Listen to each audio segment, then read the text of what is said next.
1 লাখ হোৱাৰ পিছত মই আগতে কৈছোঁ যে 10 মে'ত যেতিয়া চৰকাৰ 4 বছৰ পূৰা কৰিব সেই সময়ত আমি আৰু 50,000 নিযুক্তি শেষ কৰিবৰ কাৰণে চেষ্টা কৰিম তাৰমানে অহা বছৰ 10 মে'ত আমাৰ আৰু 50,000 এমপ্লয়মেণ্ট যাতে হয় তাৰ কাৰণে আমি আগবাঢ়ি আছোঁ 1 লাখটো আমি চেছ কৰি দিব খুজিছোঁ যিমান পাৰোঁ সোনকালে আজি এটা নিযুক্তি আছে 15 আগষ্টৰ আগতে আৰু এটা নিযুক্তি আছে 1 লাখ সংখ্যাটো আমি অক্টোবৰ মানত পাই যাম অক্টোবৰ নৱেম্বৰ মানত আৰু তাৰ পিছত 10 মে'ৰ ভিতৰত আমি আৰু 50,000 নিযুক্তি দিম অসম চৰকাৰে আপোনালোকে জানে যে থলুৱা নিযুক্তিৰ ক্ষেত্ৰত অসমত যদিও যোৱা 3 বছৰত এজনো লোক অসমৰ বাহিৰৰ পৰা অসমত চাকৰি কৰিব অহা নাই তথাপিতো কেতিয়াবা দুই এজন ব্যক্তিয়ে এই বিষয়ত এটা প্ৰশ্ন উত্থাপন কৰি থাকে সেইকাৰণে আমি অসমৰ ডমিচাইল নীতি এটা যে অসমত চৰকাৰী চাকৰি পোৱাৰ বাবে কোন কোন যোগ্য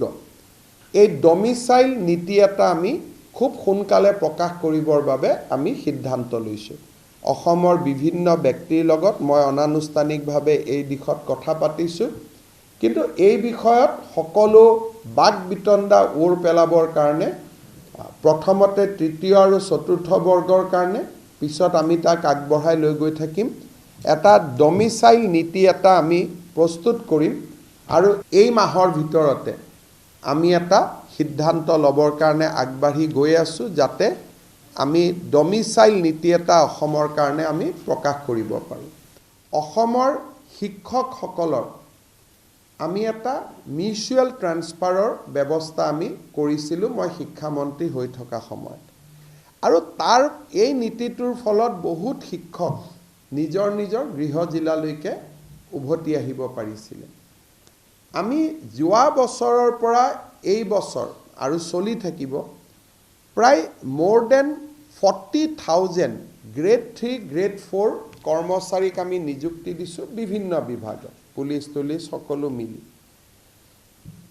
এই লোকসকলৰ মাজতো শিক্ষকৰ দৰে এটা আমি পাৰস্পৰিক বুজাবুজিৰ এটা বদলি প্ৰক্ৰিয়া এটা আমি আৰম্ভ কৰিব খুজিছোঁ এতিয়াও চিন্তাৰ পৰ্যায়ত আছে যে যদি কামৰূপৰ ল'ৰা এজন ডিব্ৰুগড়ত আছে আৰু ডিব্ৰুগড়ৰ ল'ৰা এজন কামৰূপত আছে দুইজনে নিজৰ ভিতৰতে ফৰ্ম এখনত সহি কৰি দিলে আমি তেওঁলোকৰ ট্ৰান্সফাৰ অৰ্ডাৰটো আমি উলিয়াই দিব পাৰিম ই অসমৰ বহুত চৰকাৰী কৰ্মচাৰীক সহায় কৰিব আৰু ই 3rd গ্ৰেড 4th গ্ৰেডৰ ল'ৰা ছোৱালীসকলে ঘৰৰ বা এটলিষ্ট গৃহ জিলা নহ'লেও তেজপুৰৰ ল'ৰাজন বৰাক ভেলীৰ পৰিৱৰ্তে যদি দৰং বা বিশ্বনাথতো কাম কৰিব পাৰে বহুখিনি সুবিধা হ'ব সেই দিশতো আমি কিছু কাম আগবঢ়াই লৈ গৈছোঁ শিক্ষকৰটো হৈ আছে সেইটো আজি মই শিক্ষামন্ত্ৰী থকাৰ প্ৰায় মই কৰি আছিলোঁ এতিয়া বাকি বিভাগবিলাকত আমি কৰোঁ ইম্পৰ্টেণ্ট সেইটো যে আৰক্ষীটো কোনোবা এজন ল'ৰা শিলচৰ বেটেলিয়নত আছে এজন ল'ৰা গুৱাহাটীৰ বেটেলিয়নত আছে গুৱাহাটী ল'ৰাজনে যদি শিলচৰত যাব খোজে শিলচৰ ল'ৰাজন গুৱাহাটীত আহিব খোজে নিজৰ ভিতৰত মিউচুৱেল কৰি ফৰ্ম এখন এপ্লাই কৰি দিলেই আমি সেইটো কৰি দিব পাৰিম বন্ধু বান্ধৱীসকল ভিডিঅ'টি চাই কেনে পালে জনাব আৰু যদি ভিডিঅ'টি চাই ভাল লাগিল আৰু ভিডিঅ'টি আপোনাক অকণমান হ'লেও সহায় কৰিছে তে লাইক আৰু শ্বেয়াৰ কৰি দিব আৰু এনে কিছু নতুন চাকৰিৰ বিষয়ে জানিবলৈ মোৰ লগত জড়িত হৈ থাকিব আৰু মোৰ চেনেলটিক ছাবস্ক্ৰাইব কৰি ল'ব এনে কিছু নতুন চাকৰিৰ বিষয় লৈ পুনৰ এটি নতুন ভিডিঅ'ত লগ পোৱাৰ আশাৰে ধন্যবাদ